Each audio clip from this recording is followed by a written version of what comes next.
Oke, assalamualaikum teman-teman semuanya. Selamat pagi, selamat siang, selamat malam. Ya, semoga semuanya sehat-sehat selalu.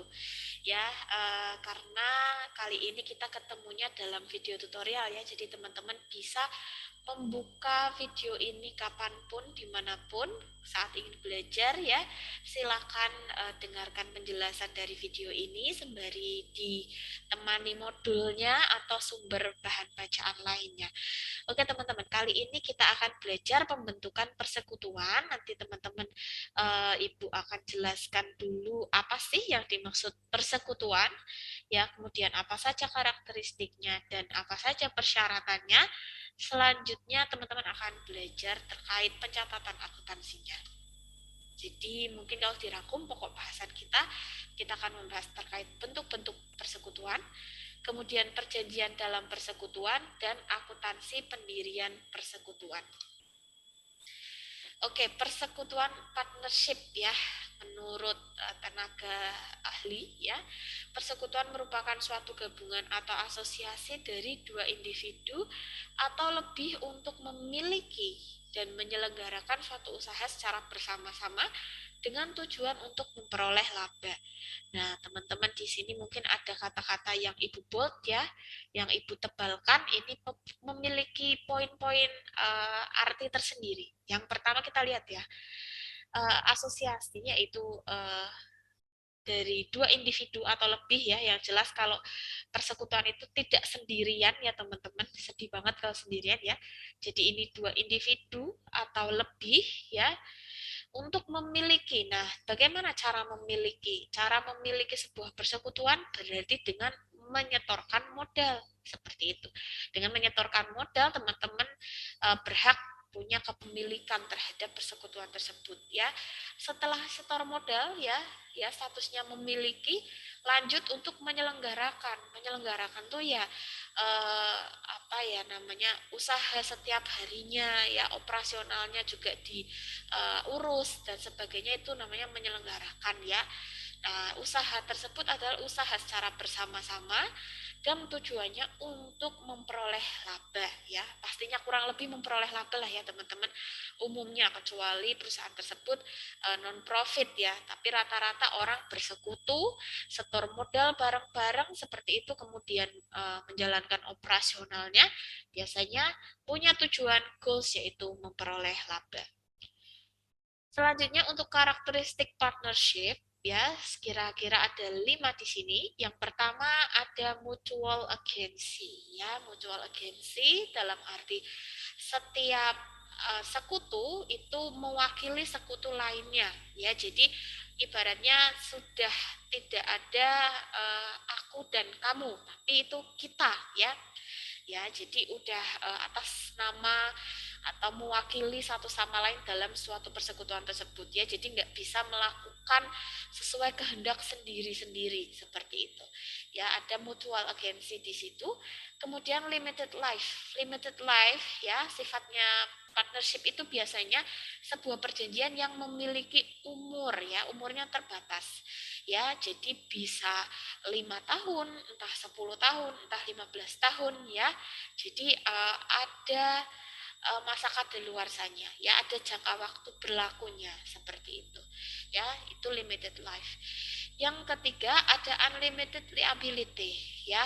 Nah, ini kan yang membedakan dengan PT atau perseroan terbatas atau persekutuan terbatas, bahwa kalau misal di persekutuan biasa ya, kewajiban para sekutu itu tidak terbatas sampai kepada aset-aset pribadinya. Maksudnya gimana sih Bu? Oke, contoh, kalau misal suatu persekutuan menghasilkan laba itu kan enak ya, labanya dibagi-bagi. Tapi kalau persekutuan ya ketemu buntung gitu ya, harus rugi dan kemudian harus bangkrut ya, itu pertama kan yang dibayar kewajibannya terlebih dahulu ya. Nah, kewajibannya itu berarti bayar-bayar utangnya terlebih dahulu, itu harus dibayar oleh para sekutunya masing-masing ya. Bahkan kalau misal tadi bayar utangnya nggak cukup dari modal yang sudah disetorkan ya, harus merembet ya sampai ke aset pribadinya, bisa mobilnya, bisa rumahnya ya. Jadi agak lumayan beresiko ya karakteristik yang satu ini ya, karena kewajibannya itu tidak terbatas ya. Kemudian yang keempat, ownership of an interest ya. Jadi semuanya memiliki kepentingan ya, semuanya memiliki kepentingan. Kemudian yang kelima, taking profit. Nah, kalau tadi itu pahit-pahitnya ya, teman-teman harus menanggung kerugian. Tapi kalau misal laba ya juga harus diambil semuanya oleh sekutu tersebut ya. Jadi kalau teman-teman di AKM mengenal konsep laba ditahan ya. Jadi misal perusahaan laba, tapi nggak semuanya dibagikan ke pemilik ya. Kadang-kadang nggak selalu bagi dividen gitu kan ya. Nah, tapi kalau di persekutuan ini, semua laba itu harus dihabiskan ya untuk dibagikan sesuai dengan proporsi ya seluruh sekutu ya. Semoga teman-teman ada bayangan ya untuk karakteristik partnership. Selanjutnya, bentuk-bentuk persekutuan. Ada persekutuan umum, ada persekutuan terbatas, ada joint stock companies ya. Persekutuan umum kira-kira maksudnya adalah semua anggota dapat bertindak atas nama perusahaan dan kepadanya dapat diminta pertanggungjawaban atas kewajiban-kewajiban persekutuan. Kemudian persekutuan terbatas maksudnya adalah aktivitas anggota tertentu dibatasi dan sebaliknya tanggung jawab masing-masing anggota akan dibatasi sampai jumlah tertentu. Nah, ini tadi yang membedakan ya, kalau yang persekutuan itu sifatnya unlimited liability, kalau persekutuan terbatas sifatnya limited liability, karena tanggung jawabnya itu dibatasi sampai jumlah tertentu doang. Biasanya hanya sampai nominal modal yang disetorkan ya, atau modal yang dimiliki saat perusahaan harus tutup gitu, nggak merembet sampai ke aset-aset pribadi. Kemudian joint stock companies itu merupakan struktur modal berupa saham-saham yang dipindah tangankan. Perpindahan hak atas saham-saham tersebut tidak boleh mengganggu kontinuitas usaha persekutuan. Ya, nah ini beda lagi, ini lebih fleksibel ya, karena kepemilikannya bisa dipindah tangankan.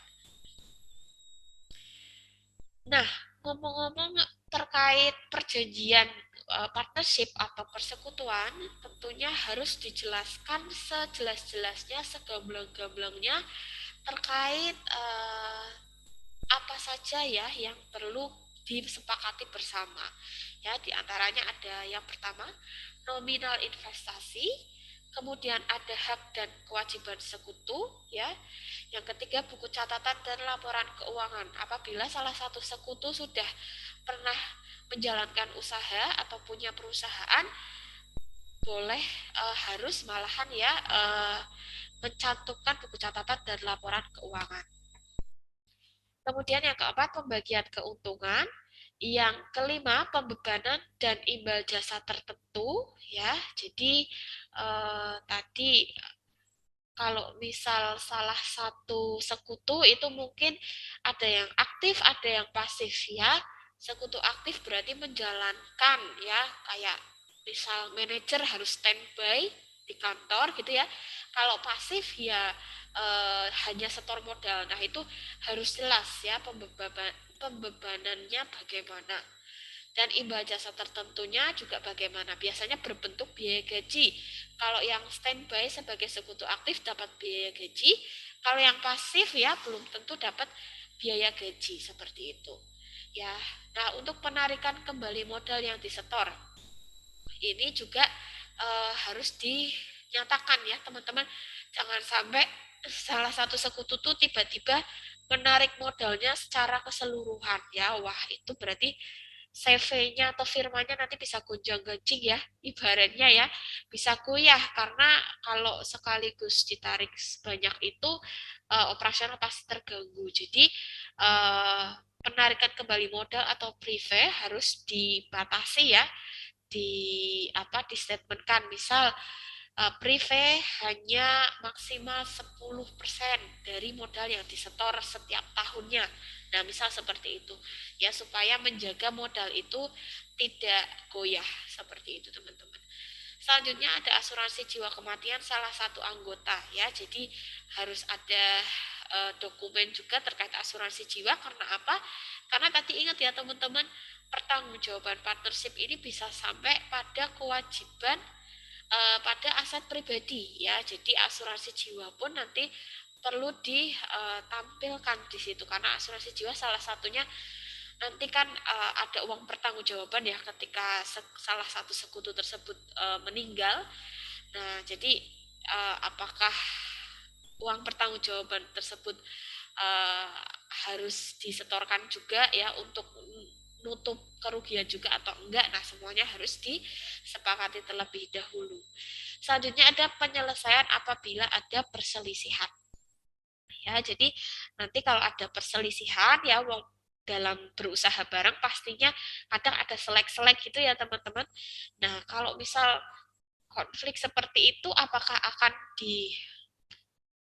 selesaikan dengan kekeluargaan ataukah mungkin dengan meja hijau ya dibawa ke pengadilan. Nah, itu boleh dinyatakan di sini ya.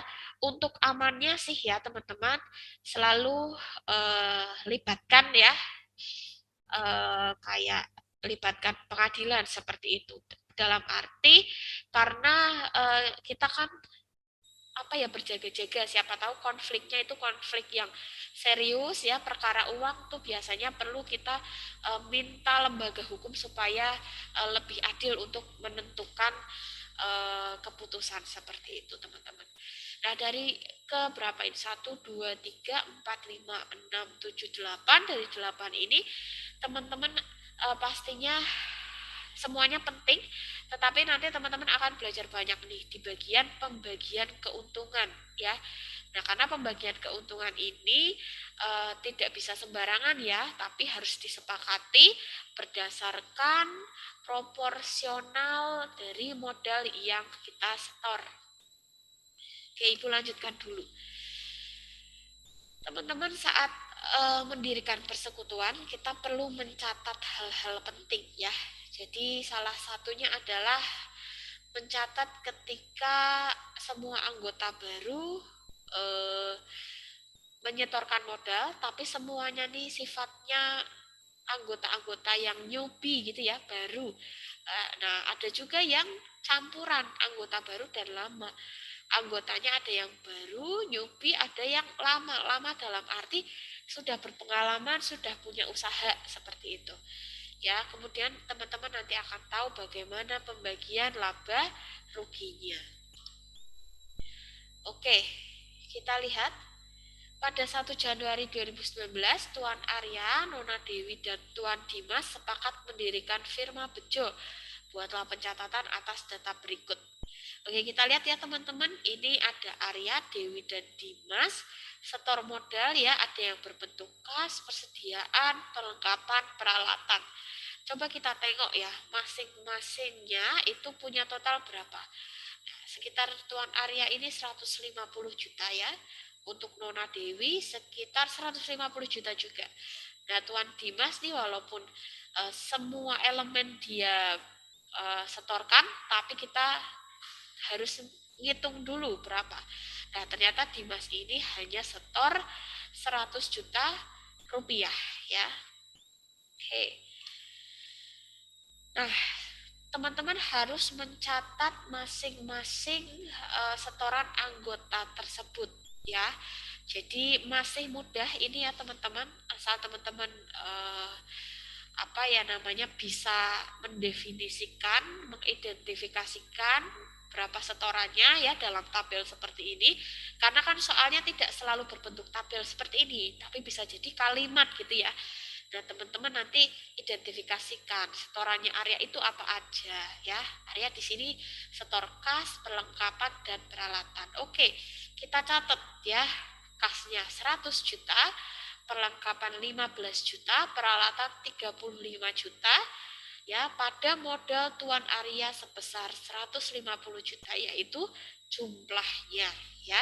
Begitu juga untuk Nona Dewi dan Tuan Dimas ya. Jadi teman-teman harus uh, membedakan ya antara modal Tuan Arya, modal Nona Dewi, dan modal Tuan Dimas itu harus diberi keterangan seperti ini. Ya, ini walaupun sama-sama modal tapi merupakan akun yang berbeda.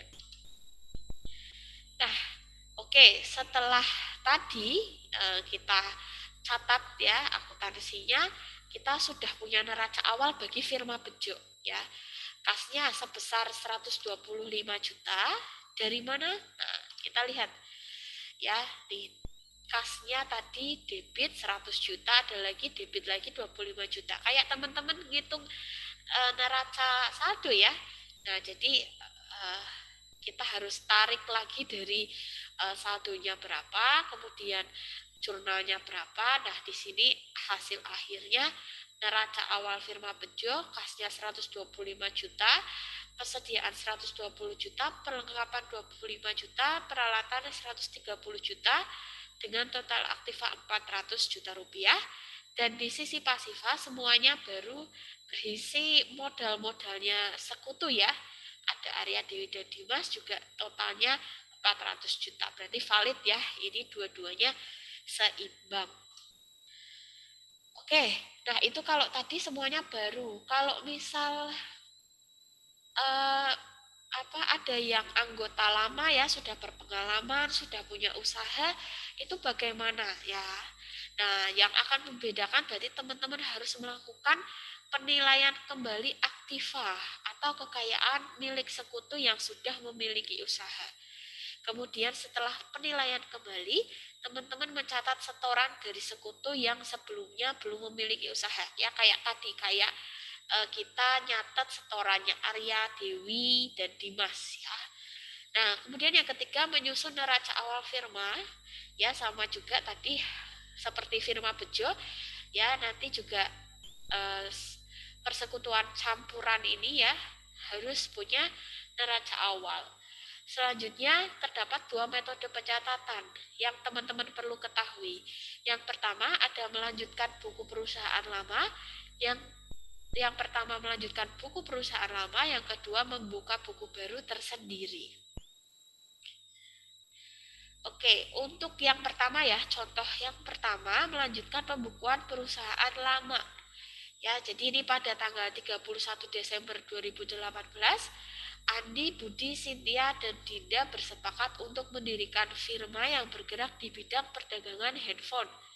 Andi adalah sekutu yang sebelumnya telah memiliki usaha, sedangkan sekutu lainnya belum memiliki usaha. Neraca PT Andi yang disusun sesaat sebelum firma didirikan ialah sebagai berikut. Ya. Jadi di sini ada 4 sekutu ya yang bakal bikin sebuah firma ya. Nah, salah satu sekutu tersebut si Andi ini ternyata sudah punya usaha dulunya ya. Namanya PD, Perusahaan Dagang Andi ya. Nah, maka berarti sesuai dengan uh, teori tadi ya, bahwa pertama-tama kita harus melakukan penilaian kembali aktiva dulu ya. Penilaian kembali aktivanya siapa? Aktivanya Andi yang sudah punya perusahaan sebelumnya ya.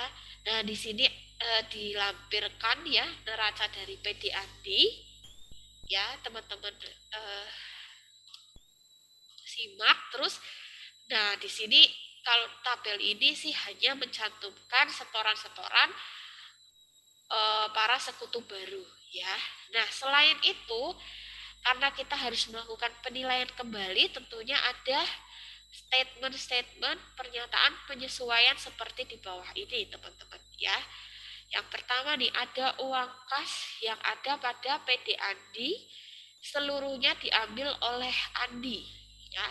Yang kedua, persediaan barang dagangan Andi dinilai kembali menjadi 45 juta. Kemudian peralatan Andi dinilai kembali dan diturunkan nilainya sebesar 10 juta rupiah. Wesel bayar seluruhnya akan dilunasi Andi. Kemudian diberikan goodwill untuk Andi sebesar 20 juta. Dan setoran dari sekutu lainnya telah sesuai dengan nilai pasarnya dan disepakati oleh para sekutu. Firma yang didirikan akan diberi nama firma abadi ya. Oke. Jadi teman-teman, pertama teman-teman harus mencatat penilaian kembali ya. Penilaian kembali dasarnya apa? Oke, kita lihat. Dasarnya adalah ya, di sini ada kata-kata yang pertama ya, kas yang ada pada PD Andi seluruhnya diambil oleh Andi ya. Tadi tadinya kasnya 35 juta sudah diambil oleh Andi. Oke, berarti kas itu berkurang di sisi kredit ya. Teman-teman catatkan di sini kredit karena berkurang. Kemudian kita lihat persediaan barang dagang Andi dinilai kembali menjadi 45 juta. Ya, padahal tadinya awalnya berapa? 40 juta rupiah ya. Maka ada kenaikan selisih 5 juta rupiah ya. Persediaan itu dianggap lebih mahal ya, lebih tinggi nilainya ya. Jadi akan dicatatkan persediaan di sini ya secara debit sebesar 5 juta rupiah. Apalagi peralatan Andi dinilai kembali dan diturunkan nilainya sebesar 10 juta rupiah ya. Oke, kita lihat peralatan tadinya berapa? 55 juta rupiah. Ya, kemudian katanya tadi diturunkan nilainya sebesar 10 juta ya. Jadi perlu dicatat peralatan kredit 10 juta rupiah. Oke, ini sudah disesuaikan, ini sudah disesuaikan. Oke, lanjut ke wesel bayar. Seluruhnya akan dilunasi Andi ya. Kita lihat wesel bayar tadinya ada 50 juta ya, karena dilunasi oleh Andi. Berarti wesel bayar dicatatkan di debit. Kenapa di debit? Karena wesel bayar itu sama aja statusnya kayak utang ya teman-teman. Kalau berkurang di debit, kalau bertambah di kredit ya. Nah ini karena sudah dilunasi oleh Andi, wesel bayarnya sudah nggak ada lagi kan, dienolkan dengan cara mendebitkan pada ini wesel bayar 50 juta rupiah. Kemudian diberikan goodwill untuk Andi sebesar 20 juta rupiah. Nah, teman-teman ya, tadinya kan nggak ada goodwill. Nah, kemudian goodwill diberikan kepada Andi ya, 20 juta rupiah. Nah, goodwill sendiri teman-teman tahu ya, itu sebuah aset tidak berwujud ya, tapi diberikan dalam rangka karena menghargai atau mengapresiasi Andi ya. Bisa jadi karena Andi ini sudah punya ilmu pengetahuan yang baik terkait supplier-supplier dengan kualitas bagus ya, sudah punya customer langganan gitu ya, kemudian citra usahanya juga udah bagus ya. Jadi wajar kalau misal sekutu lain sepakat untuk memberikan goodwill kepada Andi sebesar 20 juta rupiah. Oke, selanjutnya setoran dari sekutu lainnya telah sesuai dengan nilai pasarnya dan disepakati oleh para sekutu. Berarti ini setoran para sekutu lainnya ya, sekutu-sekutu baru sudah sesuai nilai pasarnya, jadi nggak ada yang disesuaikan ya. Jadi teman-teman tinggal apa namanya mencatat setoran masing-masing sekutu. Oke.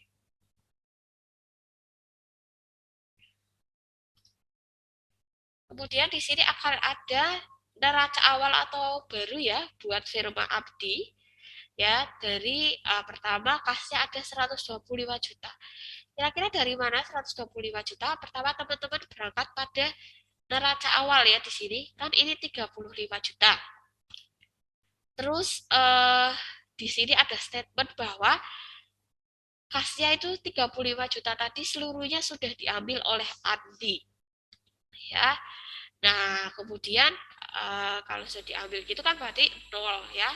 Nah, tapi di sini jangan melupakan bahwa Budi dan Dinda setor modal berupa kas ya sebesar 125 juta.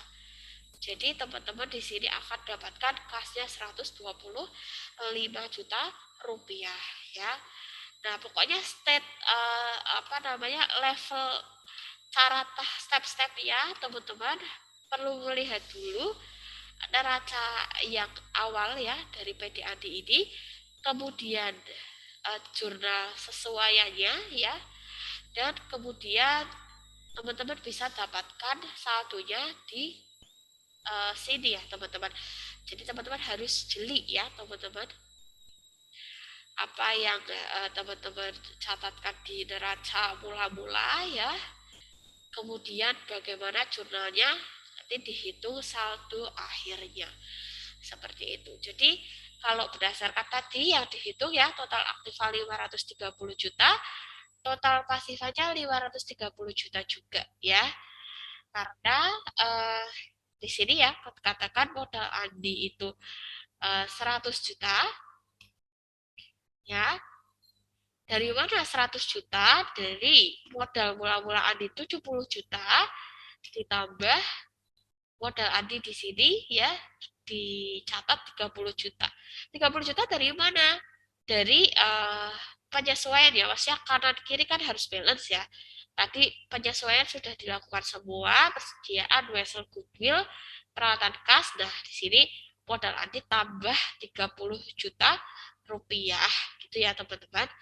Nah, kemudian kalau yang lain ya modal Budi, modal Cynthia, modal Dinda, jumlahnya tergantung ini ya, tergantung jurnal yang sudah teman-teman buat.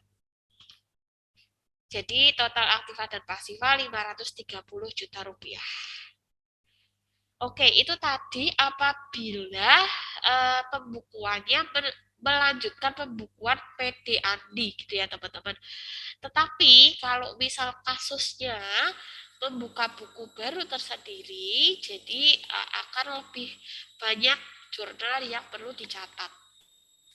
Ya, yang pertama ya penyesuaian dalam buku PD Andi ya, sama ini ya, persediaan barang dagang bertambah, wesel bayar debit ya, goodwill debit, peralatan kredit, kas kredit, modal Andi kredit ya.